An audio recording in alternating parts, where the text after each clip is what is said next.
Hello दोस्तों, आज हम लोग इस लेक्चर में विलगित गोलीय चालक की धारिता पढ़ेंगे। तो धारिता हम जान चुके हैं, चालक की धारिता पढ़ चुके हैं, गोलीय चालक की धारिता पढ़ना है आज हमें।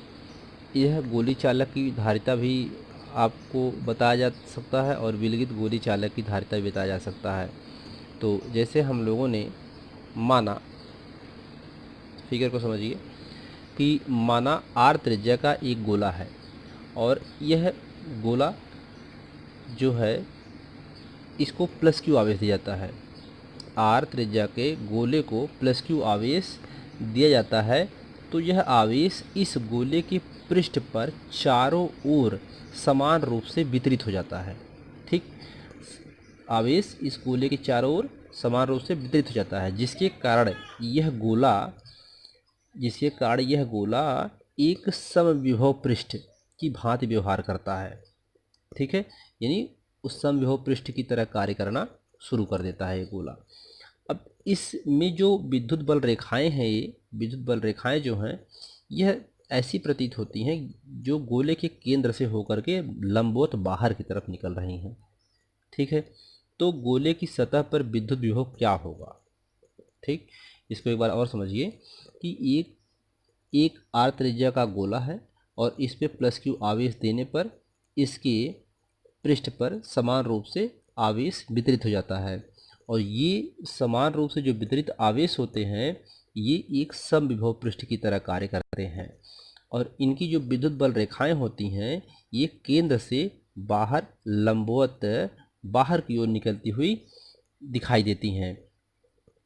अब यहाँ से हम इसके सतह पर विद्युत विभव निकालना है। अब इसके प्रत्येक बिंदु पर जो विभव होगा वो समान होगा। अब गोले के बाहर हमें किसी भी बिंदु पर विभव ज्ञात करना है, तो यहाँ से जो इसका केंद्र है, इसके केंद्र से गोले के संपूर्ण आवेश को उसके केंद्र पर केंद्रित माना जाता है। इसका जो संपूर्ण आवेश है इस गोले के केंद्र पर केंद्रित है, क्योंकि यहीं से इसकी सारी रेखाएं क्या हो रही हैं, वितरित हो रही हैं लंबवत गोले के। तो ऐसा माना जाता है कि ये आवेश जो हैं वह केंद्र पर केंद्रित हैं, जबकि ये आवेश कहाँ केंद्र रहते हैं, उसके पृष्ठ पर रहते हैं। ठीक, तो चालक के तल पर अब हम उसका क्या निकालेंगे, धारिता निकालेंगे। तो यहाँ पर लिखा गया है कि माना गोली चालक की त्रिज्या r है, इसे प्लस क्यू आवेश देने पर इस गोले को त्रिज्या r और प्लस क्यू आवेश देने पर विभव v हो जाता है। तब इसका विभव कितना हो जाता है, v हो जाता है, तथा आवेश गोले के तल पर समान रूप से वितरित हो जाता है। और आवेश क्या होता है, इसके तल पर समान रूप से वितरित होता है, जो किसकी तरह कार्य करता है, समविभव पृष्ठ की तरह कार्य करता है, वितरित हो जाता है, तथा तल के प्रत्येक बिंदु पर समान विभव होगा। यानी तल के इस प्रत्येक बिंदु पर विभव क्या होगा, समान होगा। तथा धारिता ज्ञात करनी, अब हमें तथा धारिता ज्ञात करनी है, और हमें इसमें धारिता ज्ञात करनी है। तो प्लस क्यू आवेश के कारण गोली चालक पर उत्पन्न विभव, हम लोग जानते हैं कि विभव बराबर होता है के क्यू अपान आर होता है। तो उस फार्मूले में से v बराबर के का मान 1/4πε0 इंटू क्यू अपान आर, के की वैल्यू है। अब यहाँ पे v बराबर होता है, देखिए हम लोग धारिता बराबर क्या पढ़ करके आए हैं, क्यू अपान वी, आवेश बटा वोल्ट यानी विभव। तो v बराबर क्या हो जाएगा, क्यू अपान सी हो जाएगा। तो यहाँ v की जगह ये क्यू अपान सी रखा गया, और यहाँ पर ये q से q कैंसिल हो, तो 1/c 1/4πε0 इंटू 1/r। यहाँ से आप ये वैल्यू ऊपर 1 है, इसको पलट देंगे सब, तो c बराबर 4πε0 इंटू आ जाएगा। ये आ गई धारिता। ठीक है, c बराबर होता है r अपान के भी होता है। r अपान के का मतलब ये उल्टा किया गया है, तो ये जब इसको उल्टा करेंगे तो 1/k हो जाएगा ये, तो c बराबर r अपान के हो जाएगा। ठीक है, तो ये आया, इसकी धारिता आ गई। अब अतः किसी गोली चालक की धारिता जो होती है का मान उसकी त्रिज्या समानुपाती होती है। यानी किसी गोली चालक की धारिता का मान उसकी त्रिज्या के समानुपाती होती है। अर्थात जो गोली चालक है एक सेकेंड, ये यहाँ पे सी गोली यानी गोली चालक की धारिता समानुपाती त्रिज्या, वह उसकी क्या होती है, समानुपाती होती है। और यह माध्यम की भी समानुपाती होती है, क्योंकि यह त्रिज्या माध्यम उसके आकार पर निर्भर करता है। तो इसलिए आगे इसमें गोलीय चालक की धारिता चालक के माध्यम पर निर्भर करती है, न कि आवेश पर, उसके माध्यम पर निर्भर करती है। तो सी गोली यानी गोली चालक की धारिता समानुपाती माध्यम की भी समानुपाती होती है। यदि गोली चालक को के परावैद्युतांक वाले परावैद्युत माध्यम में रखा जाए तो इसकी धारिता, अब उसमें कोई माध्यम रख दिया जाता है तो परावैद्युतांक के परावैद्युतांक में रख दिया जाता है, तो सी माध्यम बराबर 4πε0 के आर, कोई माध्यम रखा गया है के परावैद्युतांक का, तो सी माध्यम निर्वात या वायु में रखा जा सकता है।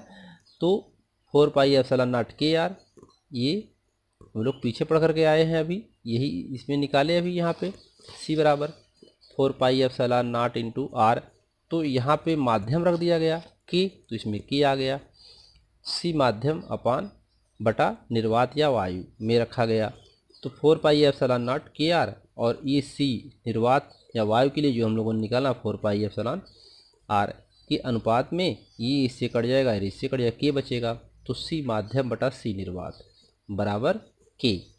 सी क्या है यहाँ पे, धारिता है ना, बराबर के क्या है, परावैद्युतांक है। अब यहाँ से अतः किसी माध्यम में गोली चालक की धारिता, किसी माध्यम में गोली चालक की धारिता व निर्वात अथवा वायु में उसी चालक की धारिता का अनुपात उस माध्यम का परावैद्युतांक के बराबर होता है।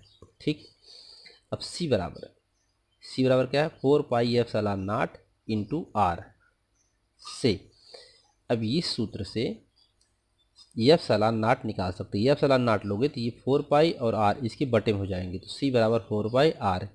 ये क्या है, विद्युतशीलता है, किसकी, निर्वात की विद्युतशीलता है। ε0 निर्वात की विद्युतशीलता, जहाँ ε0 निर्वात की विद्युतशीलता है। ε0 का मात्रक फैराड प्रति मीटर होता है, या इसका मात्रक कूलाम स्क्वायर न्यूटन -1 मीटर -2 होता है। इसके दो मात्रक हैं, यहाँ पर दो मात्रक हैं, तो दोनों मात्रक एक ही भौतिक राशि के हैं, इसलिए इसके दोनों मात्रक ये होते हैं। ठीक है, अब यहाँ पर कुछ उदाहरण दिए गए हैं, कुछ सवाल हैं, आप उसको देख लीजिए, बहुत अच्छे क्वेश्चंस हैं। तो इसमें उदाहरण नंबर 14 है इस चैप्टर का, और इसका उदाहरण इस हेडिंग का, एक धातु के गोले को जिसकी त्रिज्या 1 सेंटीमीटर है, 1 कूलाम आवेश देने पर कितना विभव होगा। अब एक धातु का गोला है, उसकी त्रिज्या कितनी है, 1 सेंटीमीटर है। ये एक धातु का सपोज करिए गोला है, अब इस गोले की त्रिज्या कितनी है, 1 सेंटीमीटर है।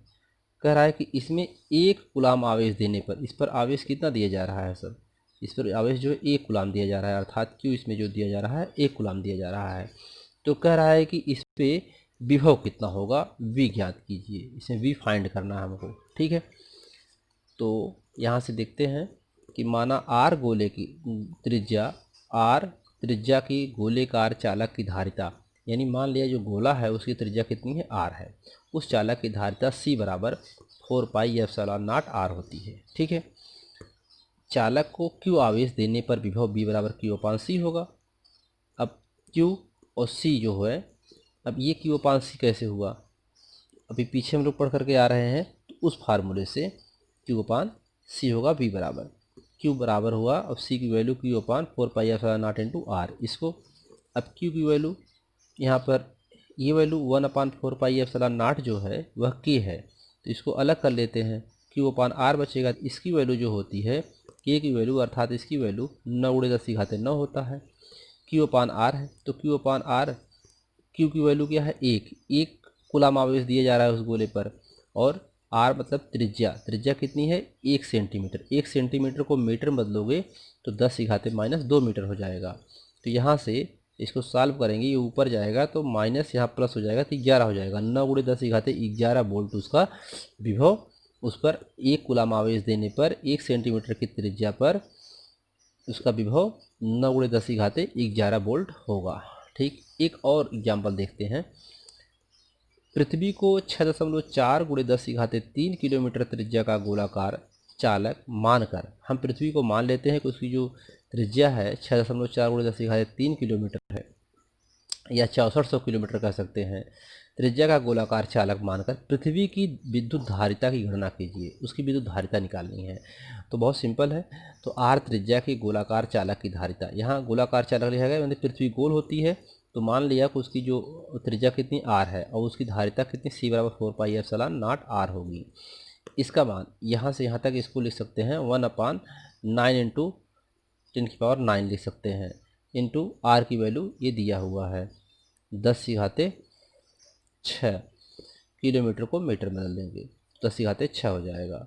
यहाँ पे 3 दिया है, तो इसको सॉल्व करेंगे तो 711 × 10⁻⁻6, ये 10⁻⁻6 जो है एक माइक्रो की वैल्यू होती है, माइक्रोन की।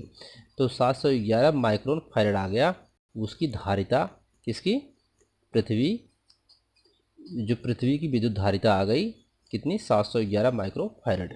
तो उम्मीद करते हैं दोस्तों आपको ये लेक्चर पसंद आया होगा। अगर आपको लेक्चर पसंद आया हो तो प्लीज़ लाइक करें, सब्सक्राइब करें। धन्यवाद।